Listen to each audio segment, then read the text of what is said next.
Hey friends! Today we're reading the Running Dream. It's by Wendelin von Draenen, and she has written things that you've probably heard before if you were here in sixth grade and y'all read the book Flipped. She's the author of that, so pretty cool. This is another realistic fiction. It's also in sports fiction, but it's pretty good. Part 1, Finish Line. Chapter 1. My life is over. Behind the morphine dreams is the nightmare of reality, a reality I can't face. I cry myself back to sleep, wishing, pleading, praying that I'll wake up from this, but the same nightmare always awaits me.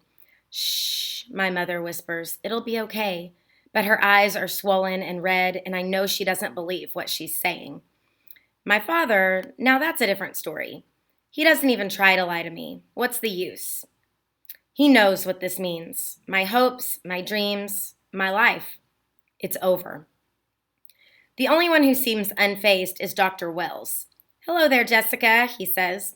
I don't know if it's day or night. The second day or the first. How are you feeling? I just stare at him. What am I supposed to say? Fine. He inspects my chart. So let's have a look, shall we? He pulls the covers off my lap, and I find myself face to face with the truth. My right leg has no foot, no ankle, no shin. It's just my thigh, my knee, and a stump wrapped in a mountain of gauze. My eyes flood with tears as Dr. Wells removes the bandages and inspects his handiwork. I turn away, only to see my mother fighting back tears of her own. It'll be okay, she tells me, holding tight to my hand. We'll get through this. Dr. Wells is maddeningly cheerful. This looks excellent, Jessica. Nice vascular flow, good color. You're already healing beautifully. I glance at the monstrosity below my knee. It's red and bulging at the end. Fat staples run around my stump like a big ugly zipper, and the skin is stained dirty yellow. How's the pain, he asks. Are you managing okay? I wipe away my tears and nod, but the pain in my leg is nothing compared to the one in my heart. None of their meds will make that one go away. He goes on cheerfully. I'll order a shrinker sock to control the swelling. Your residual limb will be very tender for a while, and applying the shrinker sock may be uncomfortable at first, but it's important to get you into one. Reducing the swelling and shaping your limb is the first step to your rehabilitation. A nurse appears to rebandage me as he makes notes in my chart and says, a prosthesist will be in later today to apply it. Tears continue to roll down my face. I don't seem to have the strength to hold them back. Dr. Wells softens.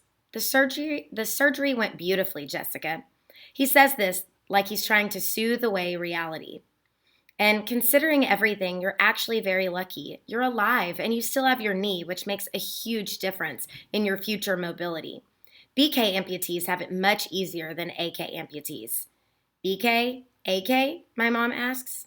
I'm sorry, he says, turning to my mother. Below knee, above knee. In the world of prosthetic legs, it's a critical difference. He prepares to leave.